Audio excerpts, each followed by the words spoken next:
Il est 7h51, l'heure de la chronique de Guy Carlier. Et aujourd'hui, Laurie, je crois que Guy va nous parler d'une mesure importante mise en place ces derniers jours à Paris. Et oui, Patrick, et une fois n'est pas coutume, c'est avec enthousiasme que Guy salue l'installation de bancs d'allaitement sur les trottoirs de la capitale. Bonjour Guy.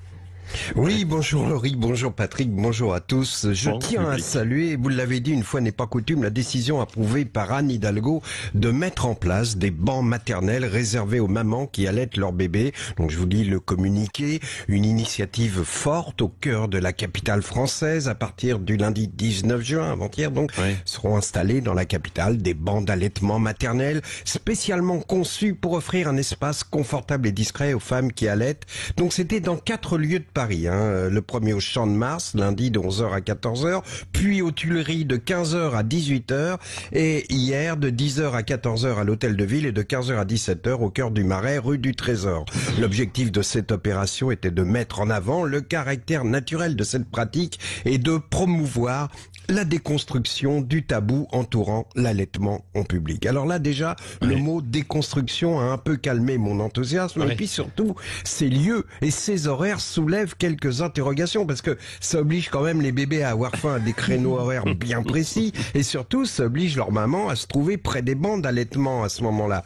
Alors j'ai voulu en savoir plus, et en lisant attentivement le communiqué de presse, on comprend qu'en fait il s'agit d'une installation temporaire et qu'aujourd'hui c'est fini. On lutte plus contre le tabou, c'est fini. Cette opération n'a rien d'institutionnel, la mairie de Paris n'y est pour rien. Il s'agit juste d'un coup de pub de la société Elvi, entreprise britannique, leader mondial du tire-lait électrique, qui est fondée par Tania Boer, donc une femme Barbara Gould, vous voyez, qui vient d'annoncer fièrement à son conseil d'administration une levée de fonds de 50 millions de dollars pour sa holding LV Business, et ces 2 pauvres bancs dans les beaux quartiers de Paris ne sont donc qu'une misérable opération de pub du même acabit que le soutien-gorge géant gonflable qu'elle a fait voler au-dessus de Londres il y a quelques mois et qui vous a tant fait rêver, Patrick.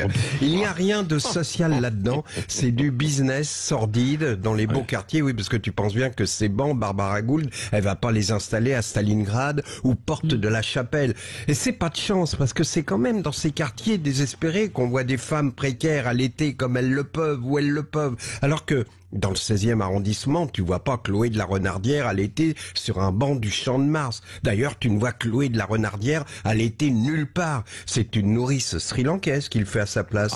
Eh oui, figurez-vous que j'ai appris ça en lisant Madame Figaro. Oui, depuis que j'admire Sandrine Rousseau, je suis déconstruit, j'ai renoncé à la lecture de L'Équipe et je lis Madame Figaro. Et ça, c'est authentique. J'y ai appris, figurez-vous, que des agences de personnel de maison proposent les services de mère nourricière aux femmes qui veulent pas allaiter leurs enfants, notamment, dit l'article, à celles dont les implants mammaires rendent l'allaitement difficile.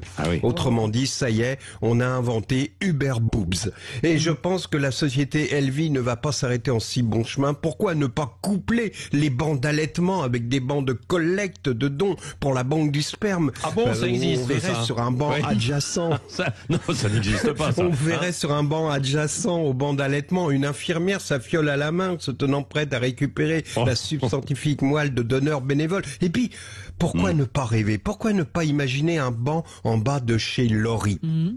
Ou, telle la Margot de la chanson de Georges Brassens, elle viendrait chaque jour allaiter Gribouille et Cali, comme elle faisait Margot, vous savez, dans cette chanson de Brassens qui me troublait enfant, dans laquelle cette pauvre fille, pure et naïve, s'asseyait sur un banc pour allaiter ses chatons, attirant ainsi tous les gars du village. Allez, bonne journée, à demain.